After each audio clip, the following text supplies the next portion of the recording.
اے محمد صلی الله علیه وسلم له دوی نه پوښتنه وکړه د بیدیا او سمندر په تیارو کې څوک تاسې له خطرونو څخه ژغوري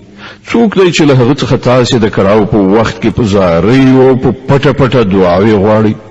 چاته وایي چې که تا له دې بلا څخه موږ وژغورلو نو موږ به رومرو شکر ویستونکي اوسو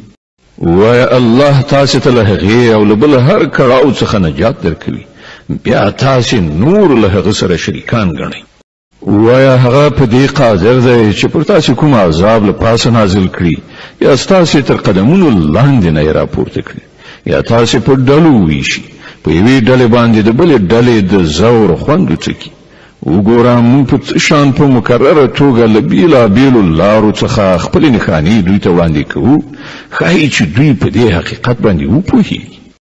ستا قوم له هغه څخه انکار کوي حال دا دی چې هغه حقیقت دی دوی ته ووایه چې زه پر تاسې باندې د محافظ په حیث نه یم مقرر شوی د هر خبره د څرګندېدو وخت ټاکلی دی ډېر ژر به تاسې په خپله په عاقبت باندې پوه شئ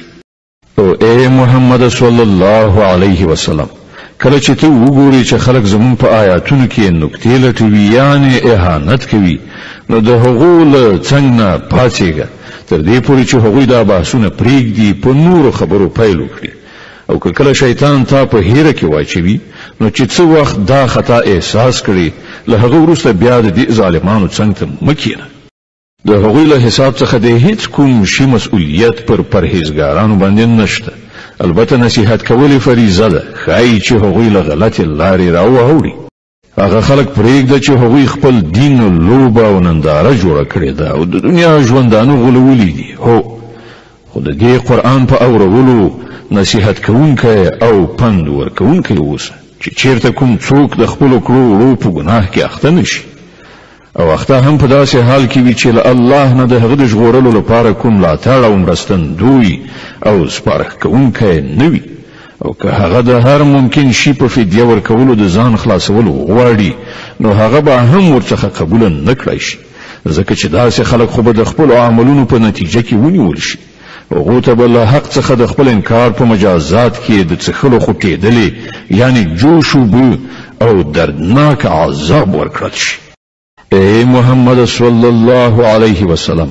له دوی نه پوښتنه وکړه آیا موږ له الله نه پرته هغه وبلو چې نه موږ ته ګټه رسولی شي نه زیان او کله چې الله موږ ته سمه لاره راښودلې ده نو آیا موږ اوس په خپلو پوندو شاته وڅرخیږو آیا موږ خپل حالت د هغه چا په څیر کړو چې شیطانانو هغه په بیدیا کې لار ورکی کړی وي او هغه حیران لالهانده ګرځي را ګرځي په داسې حال کې چې ملګري ورته نارې وهي چې داسې راشه دا سمه لاره ده وایه په حقیقت کې خو سمه رهبري یوازې د الله رهبري ده او د هغه له خوا موږ ته دا امر شوی دی چې د کائناتو د څښتن په وړاندې د اطاعت سر ښکته کړئ لمونځ قایم کړئ او د هغه له نافرمانۍ څخه ځان وژغورئ د همغه لوري ته ستاسې ټولو ورتګ دی هماغه ذات دی چې اسمانونه او ځمکه یې په حقه پیدا کړي او په کومه ورځ چې هغه وایي چې پاڅئ راټول شئ په همغه ورځ به هغوی هم داسې شي د هغه وینا حق ده او په کومه ورځ چې شپېلۍ یعنې سور پوکړی شي په هغه ورځ به پاچاهي د همغه وي هغه په پټو او ښکاره او هر څه پوه دی او د حکمت خاوند او باخبر دی